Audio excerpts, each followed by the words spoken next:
সরা জ্ঞান করতে শুরু করে। কিন্তু নেইমার এখনও পরিবারকে নিজের জীবনের চেয়েও বেশি ভালোবাসেন। এখনও নেইমারের বাবা সবসময় তার পাশে থাকেন, তার টাকা পয়সার হিসেব থেকে শুরু করে সবকিছু দেখভাল করেন। মায়ের জন্য নেইমারের ভালোবাসার তুলনা নেই। মাকে কাছে পেলে সব কষ্ট ভুলে যান তিনি। এইভাবেই পরিবারকে পাশে নিয়ে এগিয়ে চলছে নেইমারের জয়যাত্রা। শুধু ক্লাবেই নয়, ব্রাজিলের জাতীয় দলেও তিনি দারুণ সফল খেলোয়াড়। 2010 সালে তার খেলার কথা ছিল, কিন্তু তৎকালীন ব্রাজিলিয়ান কোচ দুঙ্গা তাকে দলে রাখেননি। পেলে, রোনালদো থেকে শুরু করে সবাই কোচকে অনুরোধ করেন। হাজার হাজার ভক্ত পিটিশন করে নেইমারকে দলে নিতে, কিন্তু দুঙ্গা দলে নিলেন না নেইমারকে। তিনি বললেন নেইমার এখনও অপরিণত।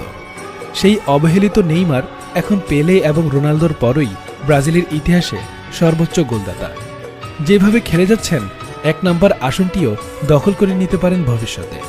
এই বিশ্বকাপেও নেইমার তার জাদুকরী ফুটবল দক্ষতায় ব্রাজিলের স্বপ্ন পূরণ করবেন, এমনটাই প্রত্যাশা ভক্তদের।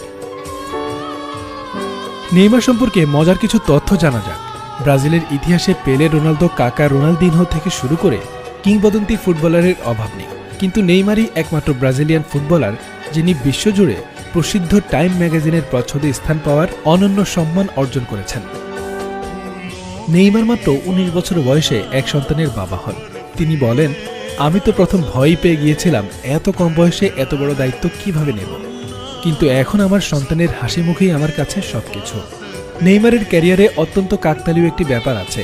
তার যেদিন 20তম জন্মদিন ছিল, ঠিক সেদিনই তিনি পেশাদার ক্যারিয়ারে 100তম গোল পূর্ণ করেন। এমনটি ইতিহাসে আর কখনো ঘটেনি। নেইমার ব্যক্তিগত জীবনে ধর্মকে অত্যন্ত গুরুত্ব দিয়ে থাকেন। এই ব্যাপারে তিনি আদর্শ মানেন ব্রাজিলিয়ান কিংবদন্তি কাকাকে। তিনি নেইমারের বড় ভাইয়ের মতো। কাকার আদর্শ অনুযায়ী নেইমার সবসময় তার আয়ের 10 ভাগ অসহায় মানুষের কল্যাণে ব্যয় করে থাকেন। তাকে বলা হয় পৃথিবীর সবচেয়ে মার্কেটেবল খেলোয়াড়। কেবল নেইমারের ছবি দিলেই যে কোনো পণ্যের বিক্রি হু হু করে বেড়ে যায়। বিজ্ঞাপনের বাজারে নেইমারের সাফল্য এত বেশি যে তাকে নিয়ে একটি শব্দ তৈরি হয়েছে, নেই মার্কেটিং।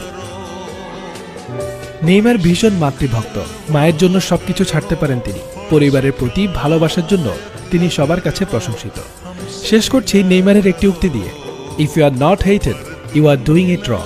নেইমারকে প্রায়ই বিভিন্ন সমালোচনার মুখোমুখি হতে হয়, কিন্তু সেগুলো তাকে দমিয়ে রাখতে পারেনি।